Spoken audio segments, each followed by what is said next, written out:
I'm Alan Weiss, and this is The Writing on the Wall.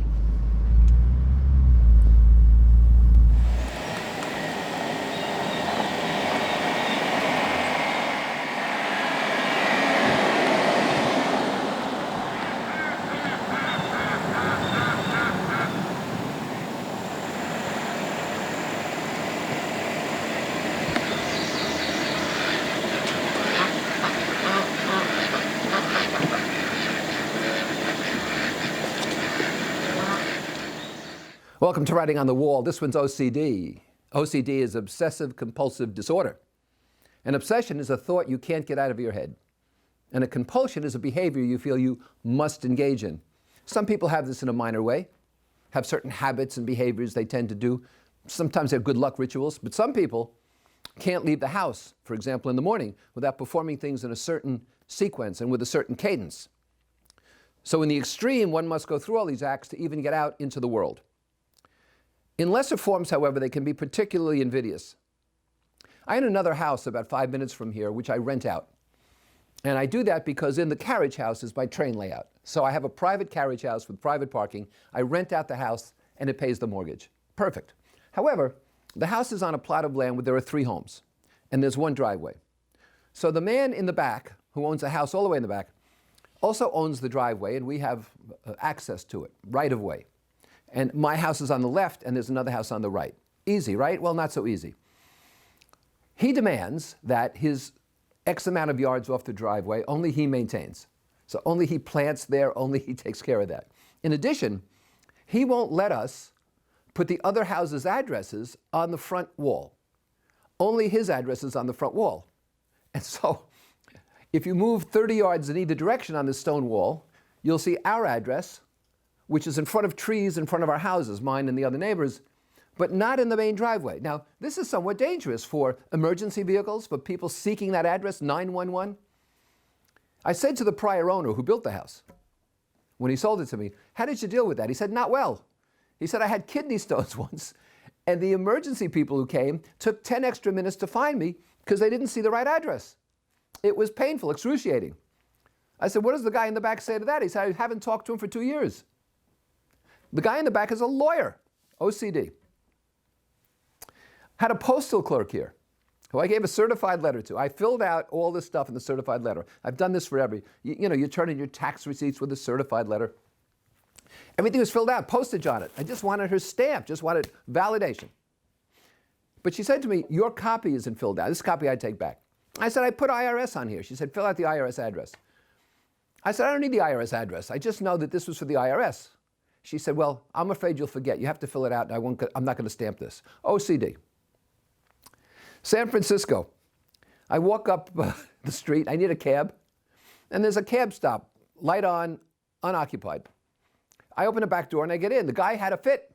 Now, if this were New York, no problem, huh? Forget about it. Guy had a fit. I said, what's wrong with you? He said, the way you approach my cab is from the driver's side, and you motioned to me to indicate you want to take my cab.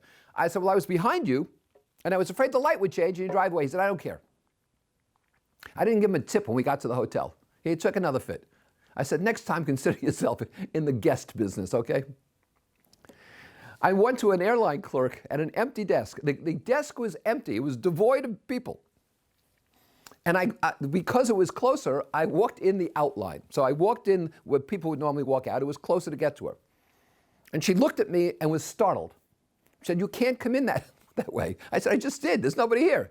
She said, you're not supposed to do that. I said, do you want me to go out and around? She said, I prefer it. I said, I'm not doing that. OCD. You know, we have flight attendants who are great, and we have flight attendants who are not so great. I was on an American flight, and this woman would only serve the meal and the drink together. So instead of serving all of us in first class a drink, so we could have our drink and relax, no. Every person had to get their meal served and then the drink with that. So by the time she got to the 4th and 5th row, people in the front were finishing. She was picking up those trays and still hadn't served us. I explained to her why this wasn't working so well. OCD, that's how she did it. Did you ever see, you left one survey answer blank, someone will tell you, even though it doesn't apply to you at all. You know, these aren't rituals like an athlete might perform before a game to get ready for it. This is OCD. and even minor OCD is a problem. The desk clerk in a Munich hotel, I rush in. I took a cab from the airport in Munich to the hotel because the person I was with, I didn't know, had a car there, but was going someplace else, not back to Munich. My partner in these programs we were doing. So I got into a cab. Very nice cab driver, but the bill was about 120 euros, which was more euros than I had. And so I said, would you wait here while I go in and get some cash at the desk? He said, of course. And so he's parked his cab in the semicircular driveway, blocking the driveway, but I rush in, and the desk there's nobody there. Good. So I said to the clerk, here's a couple $100 US, can I change it to euros? She said yes, and she gives me a form to fill out. You know, the form is about 2 pages like that. I said, well, just give me the money. You know I'm staying here, you know my room, so I can pay the cab driver. She says, no, you must fill out the form. So I filled out this form, and she countersigned it and she stamped it. She pointed out something I didn't fill out properly or she couldn't read it. Cab driver's still blocking the driveway. There were cars piled up. Had to fill out the whole form before she gave me the money. OCD. There's a famous story about a colonel in the army who had a corporal as a secretary. And a messenger came in and gave the corporal a package. He was a courier. And the corporal signed a log indicating that he had received it and gave it to the colonel. And the colonel came out and said, did you initial receiving this? And he said, I did. He said, you're not eligible. You're not qualified to accept the receipt of this kind of package. So I want you to erase your initials and then initial your erasure. Who could make that up? You know, the dogs don't care what route we take when we're outside. They don't give a damn. Who insists on the routes? It's the dog walkers who have their routes and procedures, not the dogs. Just because you're holding the leash doesn't mean you're free.